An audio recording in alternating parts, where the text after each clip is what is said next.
tous, bienvenue dans la suite de la formation HTML et CSS. On se retrouve pour voir ensemble la structure et les bases du HTML. Pour commencer, nous allons créer notre premier fichier HTML. Donc, nous créons d'abord un dossier et nous allons donner le nom formation HTML et CSS. Bon, une fois à l'intérieur, nous créons maintenant notre fichier. Vous faites nouveau document texte. Alors, par défaut, le nom d'une page HTML, c'est index HTML. La première page, bien sûr. Et l'extension, on met l'extension HTML. Bon, pour constater avec moi que rien ne se passe, c'est parce que ça n'a pas changé. Notre document est toujours de type texte. Vous voyez là, il est marqué type document texte. Alors, ce que je vais faire avec vous, c'est que vous venez au niveau de affichage, dans options, modifier les options des dossiers et de recherche.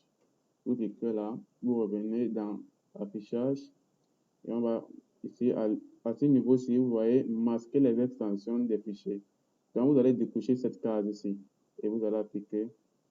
Bon, vous voyez maintenant que ça a changé, ça met maintenant index.html.text. Donc notre document était d'abord du type texte. Donc ce que nous allons faire, nous allons renommer ça et on efface le type texte et on valide. Ok, si vous modifiez et on valide. Vous voyez maintenant que ça se transforme sous forme de navigateur. Ok. On avait dit au début qu'il fallait deux éléments étaient essentiels, un éditeur de code et un navigateur. Donc nous allons écrire des textes et c'est le navigateur qui va les interpréter. Bien. Donc, vous venez ici, là, vous faites un clic droit et vous faites ouvrir avec VS Code. Ok. Une fois ici, là, vous voyez que ça apparaît normalement. Ok. Je tiens à vous préciser que si vous n'avez pas d'icône, pas comme ça, comme pour moi, donc vous venez aussi au niveau des extensions. Il y a Material Icon qu'on a déjà la dernière fois, si vous l'avez fait bien sûr, et vous cliquez ici dans Material Icon. Donc ça va changer les éléments et ça va mettre comme ici là. Bien. Nous allons maintenant voir la structure minimale d'une page web. Donc la structure minimale d'une page web, elle commence comme ceci. On fait là et on tape. Donc, on commence par, on ouvre le chevron. Ça là est appelé chevron. Chevron ouvrant, chevron fermant. Ok. Nous avons là le chevron, point d'exclamation, dot type. Et je vais expliquer ça dans la suite, à quoi ça sert. On va mettre là HTML. Et une balise, ce sont les balises. Donc, une balise ouvrante et une balise fermante. La balise fermante est représentée par ce slash-ci. Donc, après ça, nous allons créer l'entête. À l'intérieur de l'entête, nous allons mettre meta. Donc, on ouvre le chevron. Meta. Chapset. Bon, je rappelle que ceux qui ont un clavier anglais, pour faire le chevron, c'est la touche Shift de votre clavier et vous allez voir un signe supérieur ou inférieur. Donc, c'est avec ça qu'on fait. Maintenant, pour ceux qui ont un clavier français, vous allez voir que ça apparaît toujours là.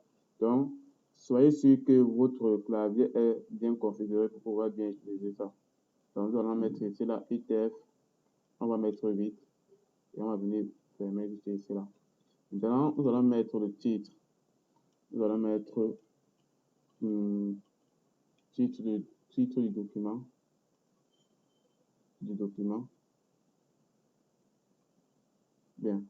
Après cela, nous avons maintenant le body. Donc, on ouvre, on tape body et on ferme automatiquement avec VS Code. Ça ferme, donc ça crée directement la balise fermante. Bien, voilà les amis, ça c'est la page, donc ça c'est la structure minimale d'une page. Ok, maintenant nous allons passer, voilà. D'abord, après ça, pourquoi c'est une page, la structure minimale? La structure minimale, puisque nous avons encore rien inséré ici à l'intérieur. Donc, au fur et à mesure que nous allons entrer les éléments, ça ne sera plus une structure minimale. Donc, ça, c'est la structure minimale pour que ça soit valide au niveau du navigateur. Bien. Maintenant, nous allons débriefer à quoi tout ça sert. Ok. Nous avons là la balise doctype. à quoi elle sert?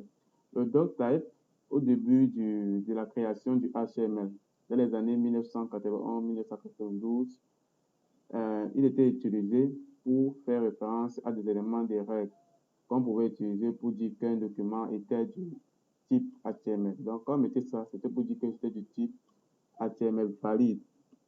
Maintenant, cependant, aujourd'hui, elles sont présentes pour s'assurer que les pages puissent fonctionner y compris sur les anciens navigateurs. Donc, si vous avez par exemple un ancien navigateur et que par exemple vous ne mettez pas ça, donc le navigateur ne va pas bien interpréter votre contenu.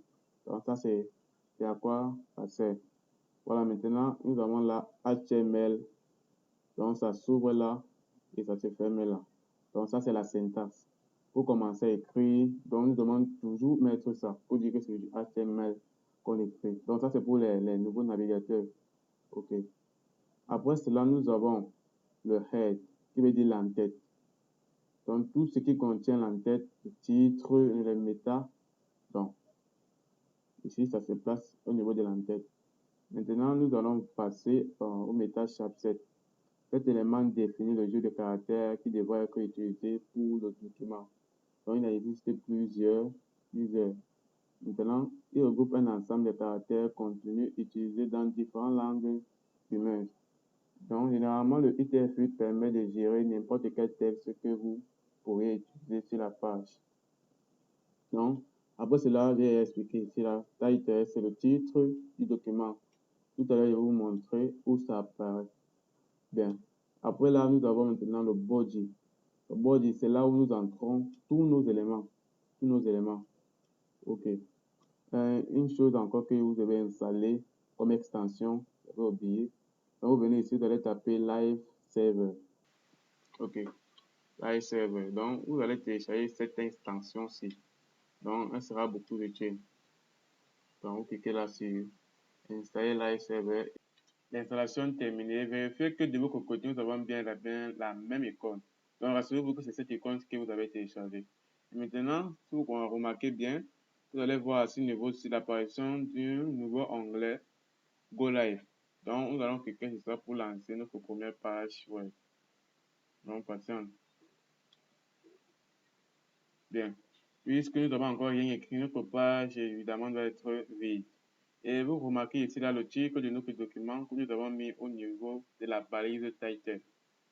Alors, nous constatons ici également l'adresse. L'adresse qui est, parce que si nous revenons ici là où nous avons créé et que nous faisons nous double-cliquons à l'intérieur. Donc, on attend l'apparition de cette page-là.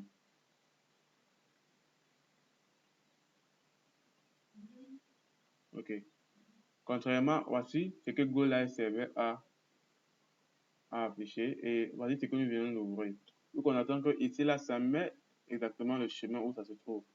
Donc, dans le disque local, c'est dans utilisateur, le nom de la personne, donc desktop, le bureau et le nom du dossier, puis le fichier. Contrairement à GoLive, ça met tout simplement le port. Donc, GoLive, c'est juste un serveur. C'est bien différent du titre. OK.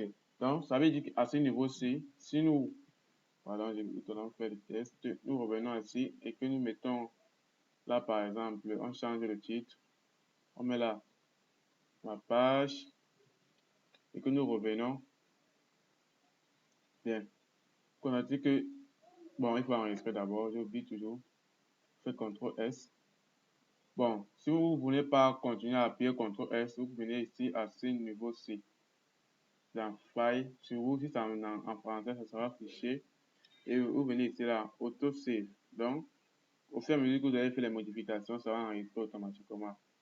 Mais cette méthode ici n'est pas toujours conseillée. Peut-être si vous avez un ordinateur fixe et qu'en cas de coupure, vous avez fait des modifications, il n'y aura pas de retour en arrière. Donc, nous revenons à ce niveau-ci. Vous constatez que ici, là, ça a directement mis ma page, contrairement que ici, là, c'est toujours le titre du document. Donc, ici, là, il faut toujours actualiser, contrairement à GoLive qui s'actualise automatiquement. OK. À présent, nous allons voir les balises et les attributs. Donc, nous revenons au niveau de notre code. OK. Bon, par exemple, tous ces éléments ici, là, nous avons vu au début, ce sont des balises. Nous distinguons deux types de balises, les balises paires et les balises orphelines. Donc, comme par exemple là, body, c'est une balise paire. Pourquoi? Parce qu'elle commence là et se termine là. Par contre, voici une balise orpheline. Elle commence tout simplement là et elle n'a pas de slash comme ici. Donc, c'est le slash qui marque la balise fermante. OK. Maintenant, nous allons voir la notion des balises avec les attributs. Nous allons mettre là, par exemple, P pour les paragraphes. Et nous allons mettre de quitter de 0 en héros. Donc, c'est ce que vous allez devenir si vous n'avez pas encore suffisamment de base. Donc, comme par exemple ici, nous allons mettre classe. Classe qui est un attribut de la balise P. Donc, P va nous permettre d'afficher les paragraphes. Et nous allons mettre là, par exemple, texte. Bon, pour le moment, nous n'allons pas encore utiliser ça. C'est quand nous allons aborder le CSS que vous allez voir à quoi ça c'est utile. Nous avons également l'idée. L'idée qui veut dire quoi? C'est un peu comme, c'est un attribut qui permet d'identifier de manière unique une entité, ou on va dire un objet, et on peut toujours mettre là texte. Donc là, ce sont les différents attributs que P peut avoir. OK, et on rentre au niveau de notre navigateur, constater que directement ça apparaît ici, et ici, il suffit obligé d'actualiser. Donc c'est un peu ça l'avantage de Go Live. Bien, maintenant nous allons voir comment organiser notre texte. Nous allons voir, donc nous allons commencer, nous avons les paragraphes. Après les paragraphes, nous avons les titres. Nous avons les titres. Donc, par ordre de classement, d'abord, nous avons les titres. Nous avons H1. H1, on va mettre là mon texte. On va mettre 1. Et on va dupliquer ça. Pour dupliquer, vous allez faire la touche Alt de votre clavier, puis Shift, et vous allez descendre vers le bas avec la touche de direction. Donc, vous faites comme ça, comme moi. Et c'est là où vous venez tout simplement vous remplacer ça. On va mettre là 2, 3, 4, 5. Et ça s'arrête jusqu'à 6. On va mettre là 5, 4, 3, 2. Bon, on vient ici et on duplique encore celle-ci. On va mettre 6. Donc, vous allez voir la différence entre tous ces textes-là. 6. OK. Et là, on va mettre 2, 3, 4, 5 et 6. Donc, nous retenons notre voilà. Regardez, là, nous avons le H1, nous avons le H2, nous avons le H3, nous avons le H4, le H5 et le H6. Et là, nous avons le paragraphe. Donc là, ce sont les titres. Ce sont les titres. Maintenant, nous allons passer à la mise à forme. Voilà. Donc ici, on actualise. Donc, passons maintenant à la mise en forme. Pour la mise en forme, par exemple, vous constatez que H1 est le plus grand et ça plus de la, en termes de taille et d'épaisseur, ça domine largement tout le reste. Nous allons voir maintenant les balises de mise en forme. En fait, elles se placent à l'intérieur des autres éléments. Par exemple, nous allons mettre ça en gras. Donc, vous pouvez utiliser la balise strong. Donc, on va mettre là.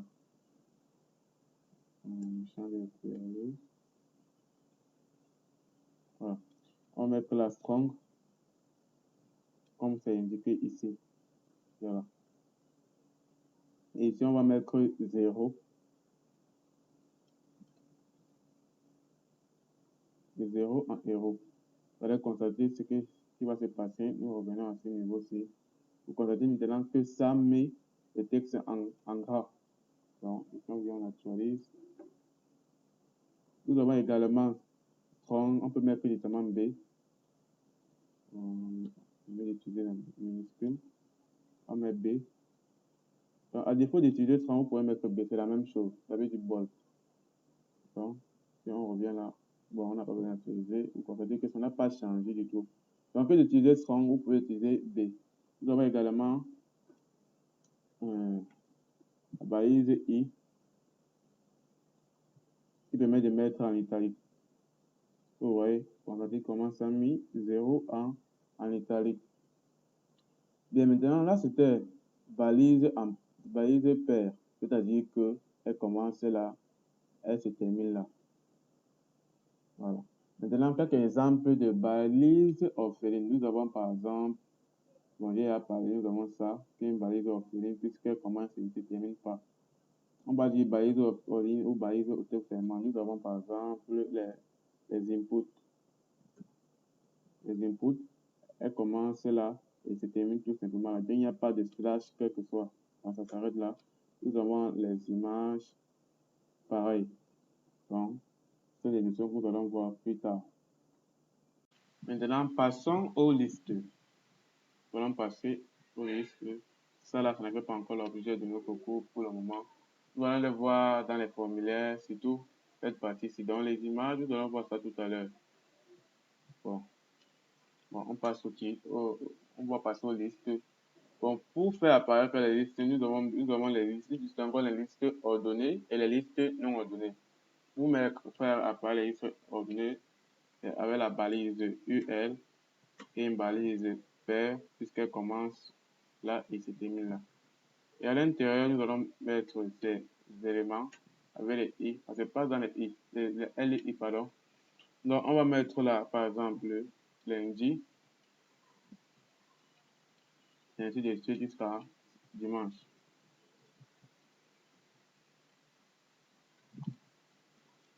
Mercredi, jeudi, vendredi, samedi, dimanche.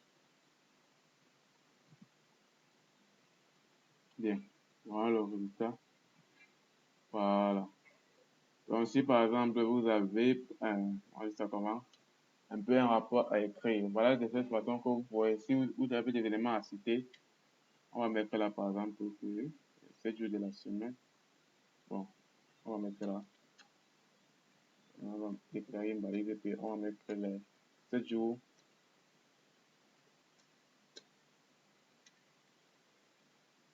de la semaine sont. Bien. Et on retourne là. Donc, un peu comme ça, on va dire les 7 jours de la semaine sont lundi, mardi jusqu'à dimanche. Là, ce sont les listes non ordonnées. Maintenant, nous allons voir les listes ordonnées. C'est tout le même principe, mais sauf qu'au lieu de UR, on va plutôt utiliser les ON. Et on va revenir à ce niveau-ci. On fait un copier-coller. Bien, voilà le rendu maintenant. Vous constatez que les listes sont maintenant ordonnées. Nous allons de 1, 2, 3, 4, 5, 6, 7. Bien. Voyons maintenant la notion de lien.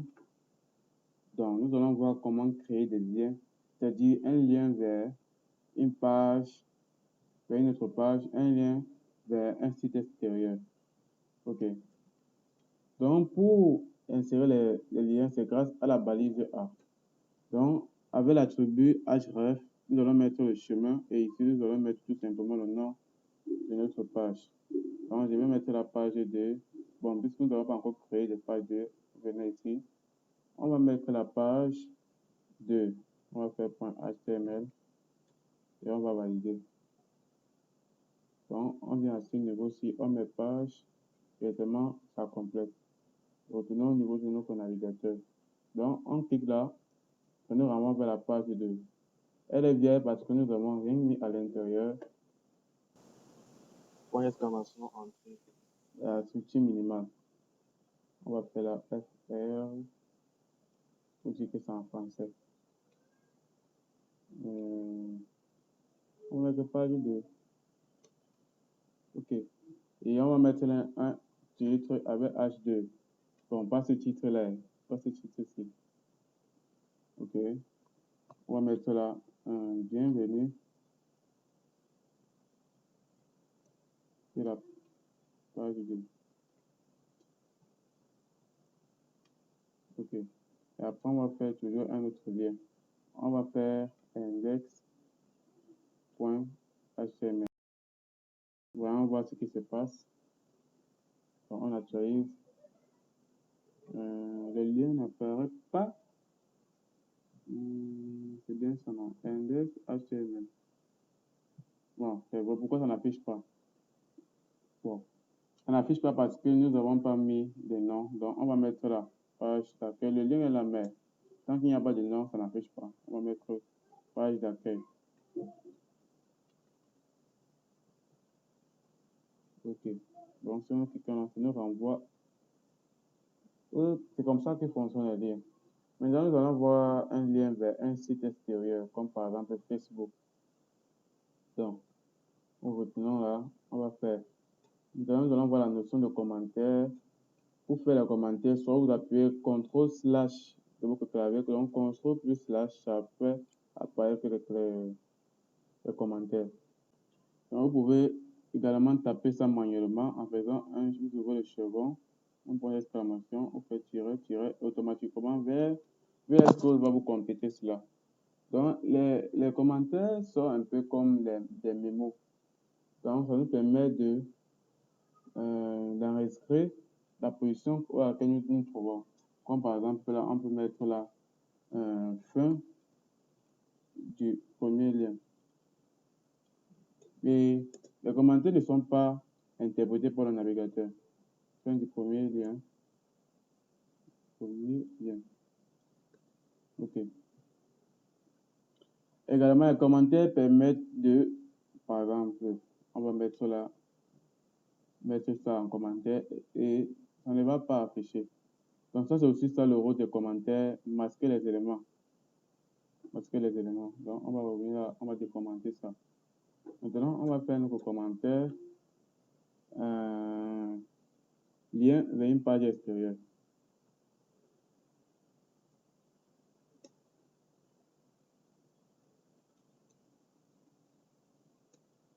Ça va arriver que si vous travaillez sur un projet et que une autre personne prend votre projet, il doit être en mesure de se situer pour continuer.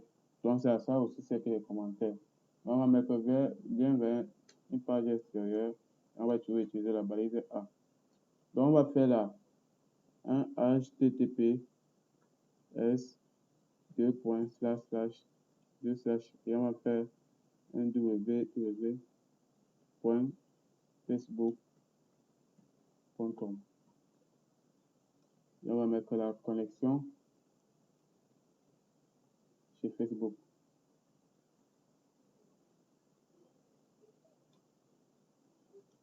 Okay. On va faire un BR pour faire un retour à la ligne. Donc, on peut mettre ça n'importe où, BR. On actualise. Voilà. On a dit que ça a mis connexion à la ligne. Donc, nous venons, on fait un clic là. On va ouvrir la page d'inscription de Facebook. OK. Sur notre page. Maintenant, si nous voulons pas maintenant que ça remplace notre texte qu'on avait au départ et que ça fait tout, donc ça crée un autre onglet comme ceci. Qu'est-ce que nous devons faire? Donc la solution est devenue au niveau de la balise orange de A et on va faire un target. Target, c'est tout un attribut et on va faire blanc. Donc vous faites un underscore, un tiré de 8 et vous tapez blanc. Donc ce que ça va faire, c'est que quand on va cliquer sur connexion chez Facebook, attendez, connexion sur Facebook, ça va créer un nouvel onglet. Donc c'est un peu comme ça que ça fonctionne. Bon, là c'est la notion de lien. Maintenant, nous allons voir faire un lien vers un sous-dossier en question. Vers un sous-dossier. Donc, nous allons retourner dans notre page formation HTML. Nous créons un dossier. Et bon, on crée un dossier. On va mettre la sous-dossier. Et à l'intérieur de ce dossier là, on va créer un autre fichier. On va mettre sous-fichier. .html.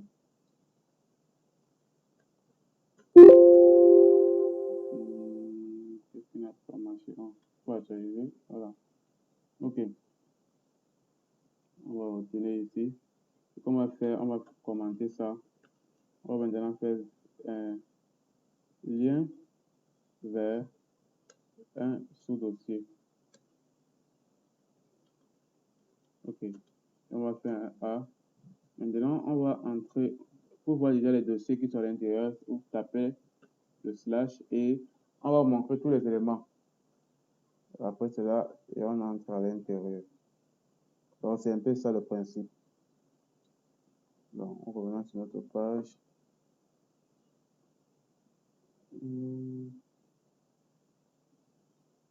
Bon. Non, on n'a pas mis de nom. Il faut toujours mettre le nom. On va mettre tout dossier. OK. Vous voyez le rendu. Et voilà un peu ça. Bon. OK. On va bouffer. Bon, maintenant, on va faire un BR là. OK. Vous voyez que c'est un peu à la ligne. Vous connaissez que les liens qui ne sont pas encore cliqués sont tous en bleu et quand c'est déjà cliqué, ça passe au violet. Donc, on va cliquer là. La page est vierge et on marque le chemin ici là sous fichier. On entre là. On va mettre HD sous fichier. Vous remarquez que je n'ai pas mis de structure minimale à ce niveau-ci. Bien. Bon, vous pouvez vous amuser à ne pas mettre, mais quand c'est déjà pour mettre ça en ligne, donc vous êtes obligé de faire la structure minimale comme ceci. Non, il n'y a pas de problème. Si vous travaillez, peut-être, là, je vous montre un peu quelques exemples. Donc, la notion n'est pas tellement importante. On va mettre là, sous fichier. OK. Maintenant, comment faire pour rentrer à la page d'accueil? Constatez que si on met là tout simplement index.html,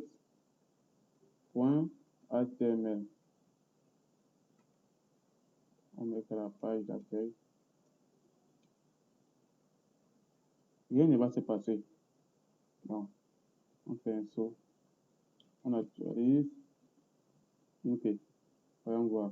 Vous voyez, on nous envoie une erreur. Vous dit ça n'a pas trouvé la page que j'ai donnée. Donc pour cela, puisqu'on est dans un dossier, pour arriver à ce niveau-ci, on a besoin de sortir.